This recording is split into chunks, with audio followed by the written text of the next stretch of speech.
Kirəsi 180 min tümən. Kolli mağazalar, darçalar və şəxsi xanımadır. Ancaq olsa kirəsi 100 min tümən təhvil gəl və mənzillə. Qonbani qovu bir təbii zat, organik zat, abı fakir gərgələrdən önümləməliyindən zat, rəhmət qovu iştiğal zayı, xərid edin, himayət edin, iştiğal zayıdan, özçülükdən, al-oğullarımızdan, fasıqlarımızdan, ağırın aytamlara, öyrəm, hərбər şey, xarib şey, ağaç.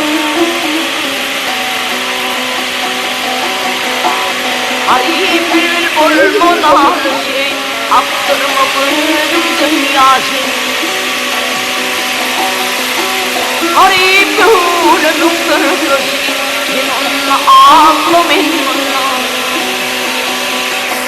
Mezrayı, Perverşi, Xarşi, Abakaliye, Derakşan, Yekesut, Esenabad, Xiyaban Enqilabda, Cemde Mescid Enqilabda. Maşallah, Müslüman koydu böyle. Maalesef, vallahi. Yazın havası hali de de.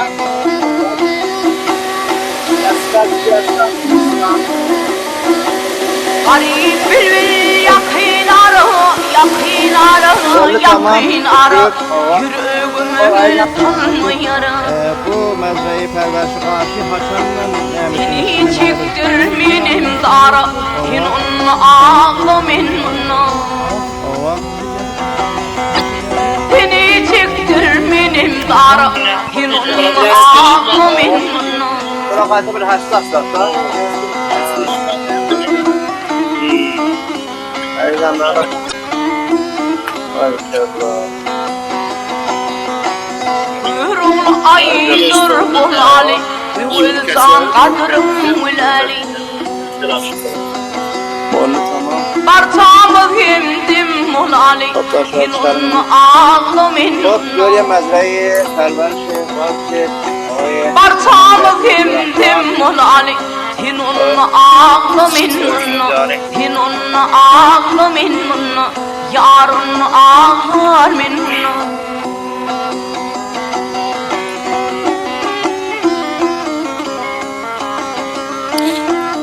Kirəsi 180 min tümən.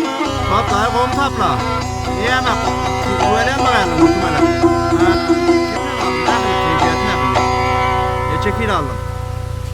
Güvələmə, qovmi, nə axır, rızayətin var mı? Məzəsi nə axırlı? Niye görməliyəm? Və, barikələ, haçan, vaqan bir qov nemət deyilmiş, güvələk məzrəsi var gəl qalan, hə? Məsrəf taze.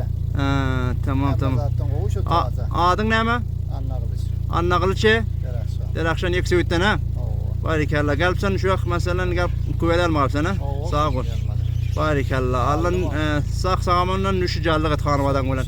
Sağ ol. Benim əziz həmralı görüşümüz əlbə, müştəri ilə gəlb şu Yeksevit cərgələrindən gəlb güvələk gördün məzrədən müstəqim, əz tolit və məsrəf. Tamam. Sağ ol, mersi məmnun.